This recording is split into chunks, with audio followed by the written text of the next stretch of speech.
Alright guys, start of a new week. Last week I ended up making a articulated print and place dwarf. Let me show you guys how that turned out. So here it is in all its glory.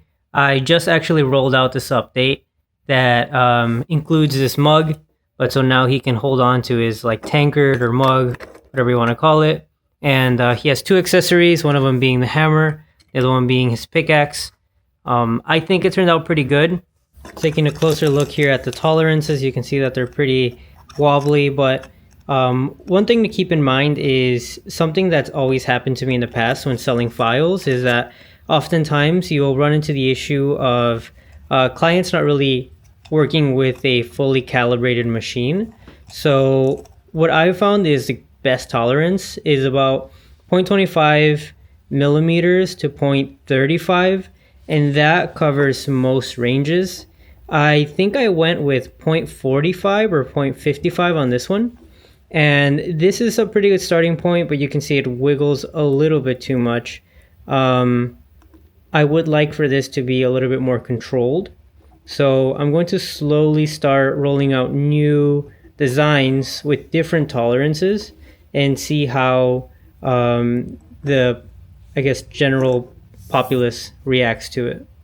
Something else that I wanted to talk about in this video is this Ender 3 Pro. So I bought this one at the end of 2022. I wanted to start making tutorials for the Ender 3 Pro. And so my idea was, instead of just bringing one setup tutorial and then one tutorial on how to upgrade your printer, I wanted to make a full-length series where I'm actually putting mileage on this printer and slowly fixing all the problems that arise through just naturally using your 3D printer. So this series would basically revolve around continuously showing you how the Ender 3 Pro is doing, whether it's broken, what I'm running into, how to fix it, and that way you're not stuck in a place where you just don't know what the next step is for making your Ender 3 more reliable. Instead, you can follow my guide and see how I slowly progress with the Ender 3 Pro, show you common pitfalls and how to go about fixing them. Now, I'm pretty aware that there's a lot better printers out there these days other than the Ender 3 Pro, but I still own it, so I was thinking of starting up the tutorial anyway. Let me know if you guys would be interested in this. I think most of the issues that arise from 3D printing are actually hardware and not software issues, so I thought I'd talk a little bit more about that in this actual tutorial series, but if you're interested, let me know.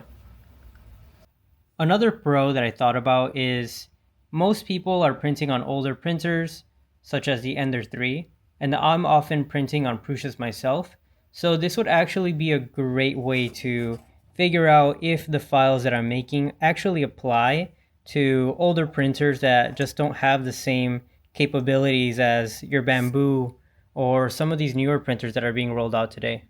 It could really help me hone in this issue right now that I'm having about the loose joints and find out what the limitations are for older printers, as well as make it forward compatible with some of the newer printers that are made today. Anyways, now it's time for the printer farm upgrade. I don't necessarily have the biggest printer farm, but I'm happy to say that the printers that I do own are used very often and are very reliable. I've also just done some upgrades, so let me show you guys what I've done. Okay, and here's a printer farm. I'm using 3 Prusa clones, and these are the MK3 Prusas. I know it's horrible that I'm using Prusa clones, but that's just kind of what the budget allowed for back when I got this started. And then I had just recently got myself a Prusa XL. This one has been in use for a couple months, and I actually want to make a review video about this Prusa XL because I think I'm one of the rare cases of just getting extremely lucky, because I've had next to no issues with this printer. I got the one you get semi-assembled, and from my experience, I've had a great time with this Prusa XL. No stringing and no issues so far, so knock on wood for that one. Now, like I mentioned, I just did some upgrades on the printer bay.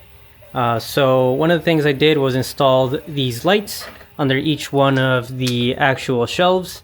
The ones I went with are these color changing Ultra Pro smart lights.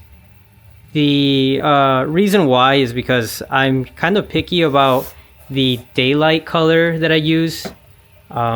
And then I also wanted the ability to change the colors for background sometimes when I'm making videos. In my opinion, I think the lights are fine as long as you keep them in the white selection. But when it comes to the colored options, they are very dim. Let me show you guys. All right, now let me show you the transition between the warmest color here that almost looks orange, the coolest, which straight up almost looks blue on the camera. I usually hang out here in the middle somewhere. But so now let's move on to the colors. So here it is going into some kind of green blue, red, blue, kind of a turquoise, and then green. Yeah, so as you can see, it's not very bright. It might add some just hints of color to my background videos, but not much at all. So I think one of the best features about these lights is the fact that you can control it with that automation tool of if this then that, I believe it's called, where you can actually set up some kind of logic to do things. I might play around with that and see what I can come up with for automating, setting up the lights to run on a schedule. And so other upgrades, back there I have a Raspberry Pi, and I have both of these Prushas connected to that Raspberry Pi. I'm using Repetier. It's my first time using Repetier. I've always used Octoprint. And the reason I made the switch is because Octoprint isn't great for managing multiple printers. I would like to just see everything kind of in one place. And I know that Repetier has its own server where you can both access everything remotely and see all your printers. There is supposedly no limit to how many printers you can connect to that onto that Raspberry Pi. So I think I'll keep it a 2 for now, since I have a couple more Raspberry Pis just hanging out here. And I want to get everything on a server, and we'll see how that goes. And then other than that, I still need to do some cable management here, since I know it's everything's pretty rudimentary, but I have a air quality reader. So I am trying to do a better job at looking at what the air quality is when I'm printing things. And currently it's looking fine. I only have one printer. I probably want to make a whole separate video on this as far as safety goes. I know I've seen some pretty good videos out there, but I wanted to do my own tests. Now I know a lot of these air filter quality readers could be a lot of fluff, and the fact that I haven't really taken this apart and I don't know what's in here, whether it even has readers to quantify the VOCs, but for now I think I'll take it for granted and assume it works. And I own a resin printer as well as a laser cutter, so if I run everything at once and my VOCs aren't going up, I know that there's probably something wrong with the reader, because laser cutters are no good, as well as resin printers, and all of them in one room, that there's no way that this shouldn't be picking anything up. So I'll run some tests and I'll let you guys know how that goes. And then over here on the right side, I have an original Prusa MK3 that's been upgraded to an MK3S Plus, I believe. And then I'm using Quinley for this one, which is why it's elevated in this manner. So Quinley has been something that I've been on and off with when I'm trying to produce a massive amount of the same print. For the most part, it takes a lot of tinkering. And from what my experience is, the software could be a little bit hit or miss sometimes when I'm restarting a print. But otherwise, it works well once you have it tuned in. And then down here, I have my VoxLab Ocula, and I mostly use it when I want a very particular look for my prints. It takes some tuning sometimes, since it definitely doesn't have an auto bed leveling, but the mirror bed is something that I like to use every now and then for that perfect mirror look. And it's still a printer that I use very often, except not right now.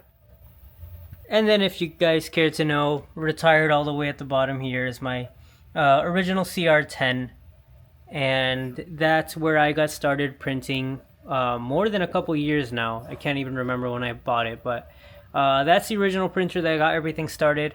It's retired right now, since I just didn't make sense for me to keep on tuning it when there's just better printers out there. But I refuse to throw it out since it was, of course, the first. Other printers that are not at the bay right now are my Ender 5 Plus. I used that one a whole lot before I got the Prusa XL, but for now, Prusa XL is taking its spot since it's quite reliable for me. And then since I already talked about my printers, I might as well show you the filament storage. These are all the filaments that I have open and about to finish, or pretty much ones that I haven't opened. This turned out to be a pretty good solution for this very narrow space that I have. But this is actually a CD rack that I got on Amazon. I think it might have been like about 60 bucks way back when. So pretty good solution for storing your filaments, as you can adjust the racks. And then more filaments over here. These are actually contained in their own bins with silica gels, so that they can be at a constant, this one says 18% humidity. So not bad. These I got at Menards, and I've preserved some of these filaments for over 2-3 years now, so I can say that this method works pretty well. If I ever need to, I have a cheap dehydrator, a filament dehydrator that I use, which is what I might need sometimes for PTG. Very rarely will I need to actually dehydrate it, but there's my solution for filament. So yeah, there's a print farm. I think the lighting actually makes the base look a lot nicer, especially in camera. So I can hopefully get some more reels taken of the actual prints while they're in process, and get some more potentially time lapses of prints, which is not something that I do very often. But yeah, let me know what you guys would like to see. I'm hoping to still make a video on everything that I've described, but if there's anything else that you guys would like to know more about, I'd be happy to answer any questions. Anyways, now I'll wrap up the video by going on Fusion 360 and showing you guys how I designed that print and place dwarf. So I'm in Fusion 360 now, and I wanted to show you guys how I ended up designing this print and place model. So essentially what I've done here is I created a cylinder that goes through the body, and it has a stopper, and that's what allows the arms to move, as well as being printed in place.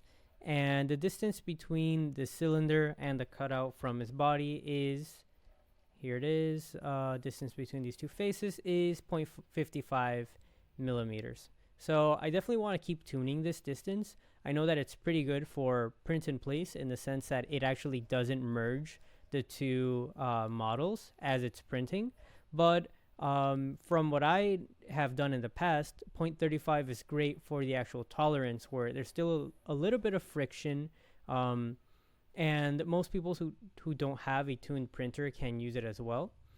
But going down to that distance might actually cause some problems when it's a print in place. So I think I'll probably keep on doing some research on this, and hopefully I can deliver some really good quality Patreon files for you guys after some extensive research. And like I mentioned, I'm going to probably unbox that Ender 3 and set it up. I'll also do some tests as far as print and place models go, because that is an older printer, and it would definitely cover that demographic for users who own Ender 3 Pros. Finally, here's something else that I'm working on. It's a dwarven lamp that is meant to go with the print and place dwarf. I'm still working on the lampshade, but I know that there's a pretty big community of lamp makers who are actually also 3D printing them in Etsy, so hopefully this will be a pretty good way to diversify your Etsy shop, since I plan on making more lamps in the future. So once I'm done with that, I'll make sure I post another YouTube update video. But for now, that's all I have. Thanks for watching this video. I really appreciate it.